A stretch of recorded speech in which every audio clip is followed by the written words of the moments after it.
Ever scrolled past like a big company online and wondered like what's it really like to work there? Hmm. I feel like we all have.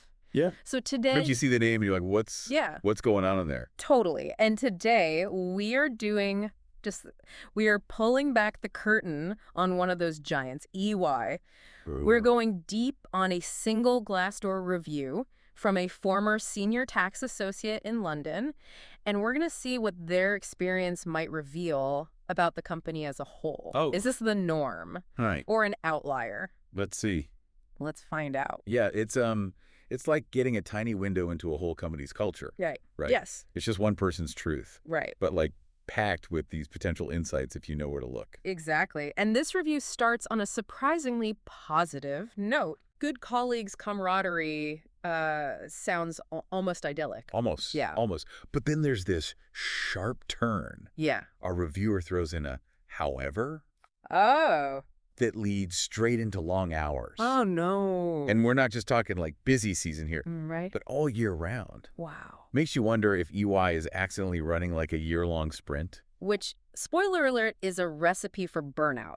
Yeah. And to make matters worse, Right. the reviewer describes this incredibly intense pressure to perform, Mm. like performance reviews that feel more like a witch hunt for bonus excuses than actual feedback for growth. Yeah, that's a big red flag right there about their performance management system. Yeah. And it's a growing trend, unfortunately, companies leaning into this culture of like constantly needing to prove yourself, even at the cost of employee well-being. Like, where's the line between pushing for excellence and just plain old pressure cooking your staff? Right. And if that wasn't enough, the reviewer drops a bombshell progression depends more on being an alecker than actual merit.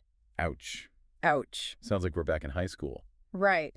Um, but it's a worrying implication, right? Like if that perception of unfairness is widespread, Yeah.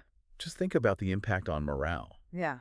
Why bother going the extra mile if it's all about who's playing the game best? Totally. It creates a whole other layer of stress, that's for sure. Oh, sure. And then on top of that, we have the power dynamics at play here. Yeah, what's going on there? So the reviewer talks about managers bad-mouthing junior staff to higher-ups, Oh, no. which just screams toxic. Yeah, a hierarchical system can be a breeding ground for that kind of behavior, unfortunately. Yeah. It really highlights the potential for abuse of power when there's such a clear imbalance. Right. And it's not just the bad-mouthing. It's this whole idea of feedback Yeah. only flowing one way top down. So much for open communication, right? Right. Like, what is this?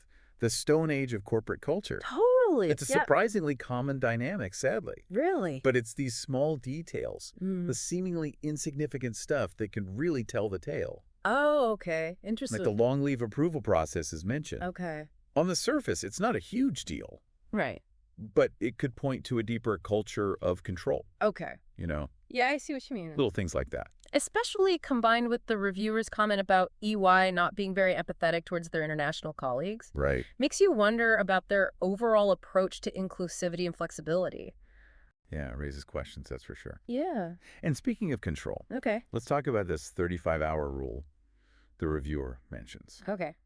Working over 35 hours is the key to good standing, apparently, regardless of your actual output. Oh, wow. Talk about incentivizing the wrong things. Right. It's all about appearances, not actual productivity or, heaven forbid, employee well-being. Right. So to sum it all up, Okay. we're potentially looking at a company culture where long hours are the norm, performance pressure is through the roof, and climbing the ladder might require more than just hard work. Yeah, it's a limited snapshot Yeah. for sure. Right.